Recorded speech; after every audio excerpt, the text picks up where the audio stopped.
श्री स्वामी समर्थ. सकाळी 8 नंतर आंघोळ करणाऱ्या लोकांनी आवर्जून पहा. मित्रांनो, एकदा भगवान विष्णू आणि माता लक्ष्मी क्षीरसागरातील शेषनागाच्या सेवेवर विसावले होते. त्यानंतर गरुड पक्षी त्या ठिकाणी येतो आणि भगवान विष्णू आणि माता लक्ष्मीला विचारू लागतो, हे परमेश्वर, या पृथ्वीला मी भेट देऊन आलो आहे. मी पाहिलं आहे की पृथ्वीवर अनेक लोक रोज आंघोळ करतात, परंतु तरीही ते दुःखी राहतात. त्यांच्या दुःखी होण्याचे कारण काय?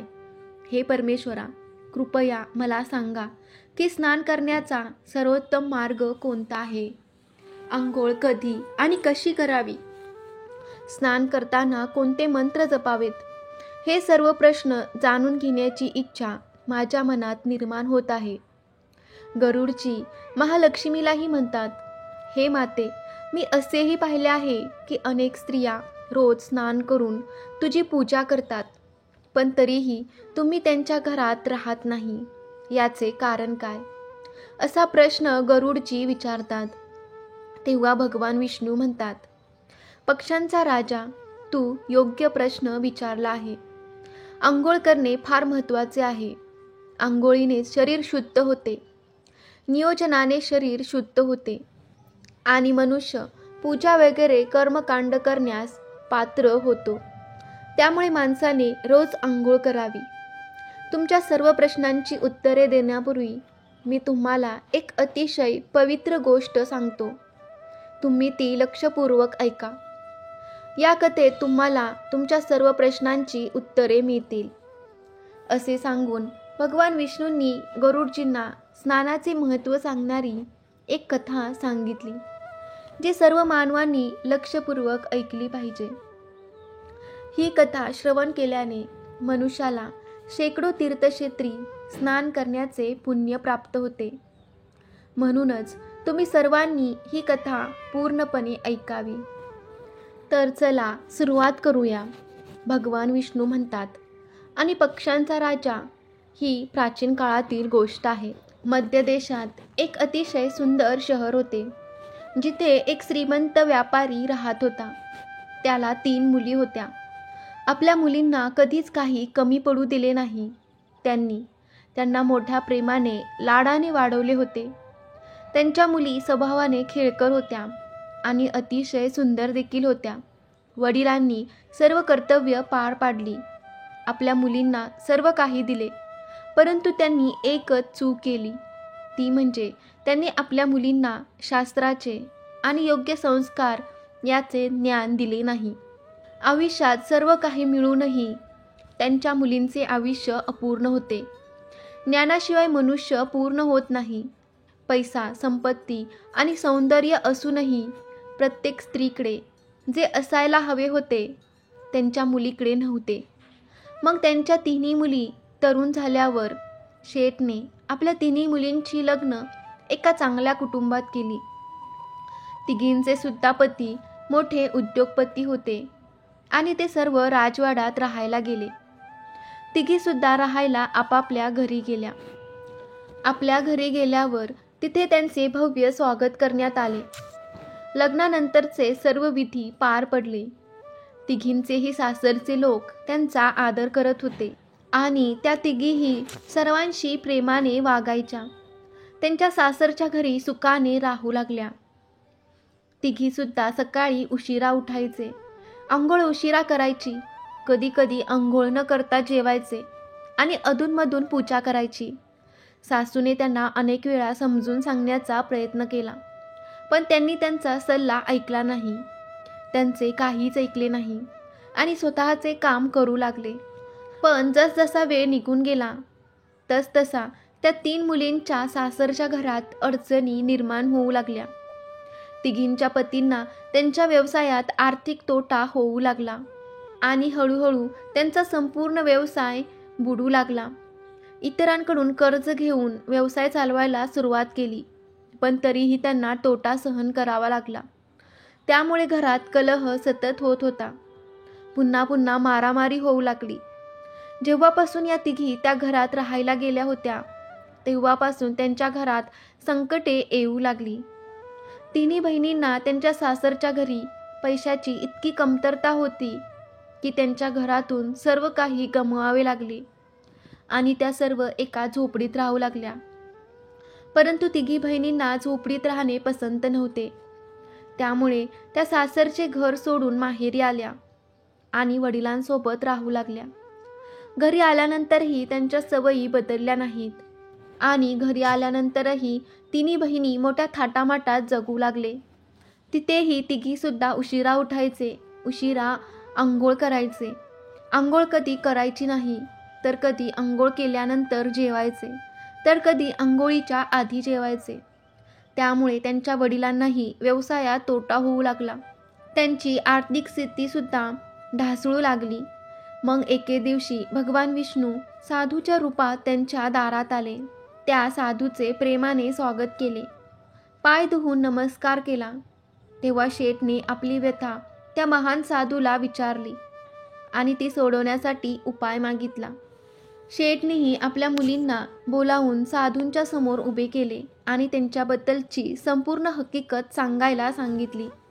साधूने शेठच्या तिन्ही मुलींकडे पाहिल्याबरोबरच त्यांना संपूर्ण सत्य समजले. त्या तीन बहिणींभोवती नकारात्मक ऊर्जेचे वर्तुळ होते जे त्यांच्यासोबत फिरत होते. ती कुठेही गेली तरी ती नकारात्मक ऊर्जा तिची साथ सोडत नव्हती. साधू त्या शेठला म्हणाला, तुझ्या तीन मुलींच्या सवयीमुळे त्यांच्याभोवती नकारात्मक ऊर्जेचे वर्तुळ आहे. या कारणास्तव ते जिथे जात आहे तिथे फक्त दुःख आणि संकट येत आहेत. तुमच्या तीन मुली खूप आळशी आहेत. त्या उशिरा उठतात, उशिरा आंघोळ करतात, आंघोळ न करता जेवतात आणि त्यामुळे त्यांच्या आयुष्यात हे संकट येत आहे. मग त्या साधूंनी त्या व्यापाऱ्याला आणि व्यापाऱ्याच्या मुलींना खूप महत्त्वाचे ज्ञान दिले आणि त्यांना दररोज त्याचे पालन करण्यास सांगितले. भगवान विष्णू म्हणाले, स्नानाचे 4 प्रकार आहेत: ब्रह्मस्नान, देवस्थान, ऋषीस्नान, मानुस्नान. याचेही वर्गीकरण वेळेनुसार केले जाते. शास्त्रात ब्रह्ममुहूर्तावर स्नान करणे श्रेष्ठ मानले गेले आहे.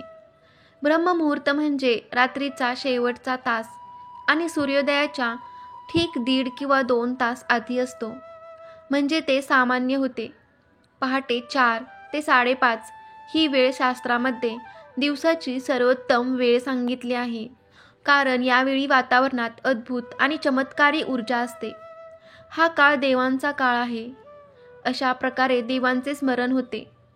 ब्रह्ममुहूर्तावर केलेल्या ब्रह्मस्नानाला श्रेष्ठ स्नान मानले गेले आहे.